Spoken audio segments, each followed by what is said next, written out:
Hey guys, Penny here from Monaco Nail Academy with another nail art tutorial. A while ago we ran a competition where to enter you were to submit a picture of nail art that you wanted to see how to do, and this submission was from Trudy Maddox. I can't remember her social media handles, but I will find them out and put them down below. So Trudy wanted to see this design done and specifically wanted to know how to stop the colors from bleeding and ruining that negative space section. So that's what I'm going to show you today.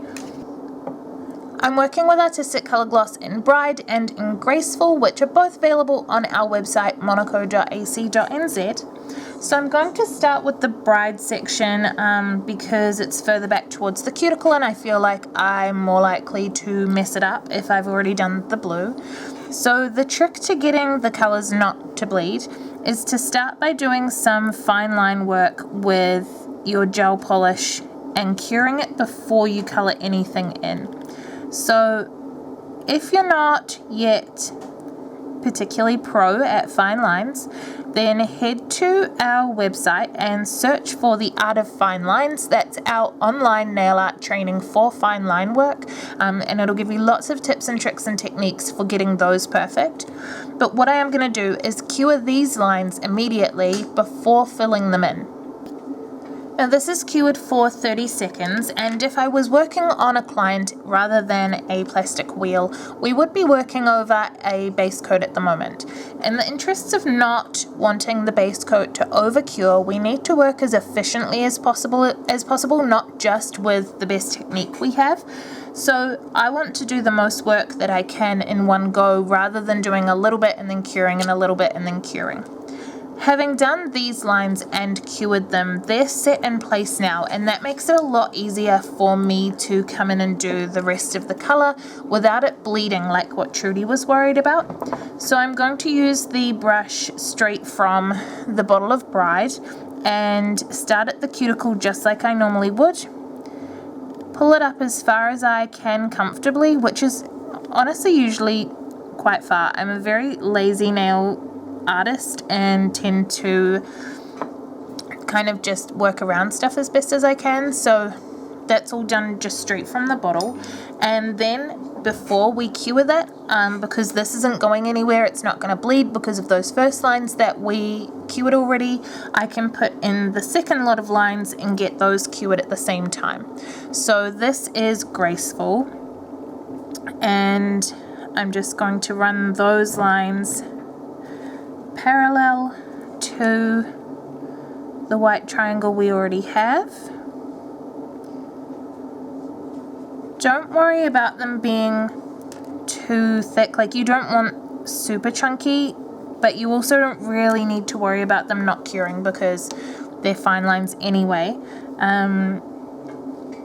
Take that with a grain of salt, don't go too overboard, but you just don't want a super thin layer that then actually does nothing. You do want a little bit of height to this line so that it holds the rest of the color in place. So I have my fine lines, but if I want to sharpen anything up, I can clean off my brush. I just wiped it on a towel, or I can grab a flatter brush if I want to, and I can just run the clean brush along the edge of the lines to pull in, for example, a sharper point up here or whatever I need to do to make it work for me. So now I'm going to cure this for another 30 seconds, which will be curing the white here and the blue lines. With these blue lines cured, I can now add color to the rest of the nail. Now, if this is on a real client, you may have lateral skin on the side that make it hard to use the brush in these pointy areas down here. So in that instance, I would take my orange brush and just fill in those hard to reach areas. Don't go too overboard because this is now full coverage instead of line work, and it can undercure if you apply it too thick. So you're just filling in a first layer, and then I'll come back in with the full-size brush and fill in the rest of the nail that I can, because whatever I can do with a full-size brush is going to be faster. Another thing I can do in the interests of efficient nail art is the second layer on the white, so I'm going to come in and do that as well.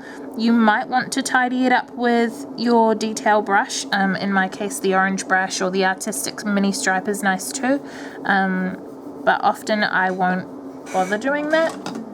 I'll just use the normal large brush, but you can see I just slightly messed up the tip there, so I'll take a nice purple brush and just sharpen that back up before we cure.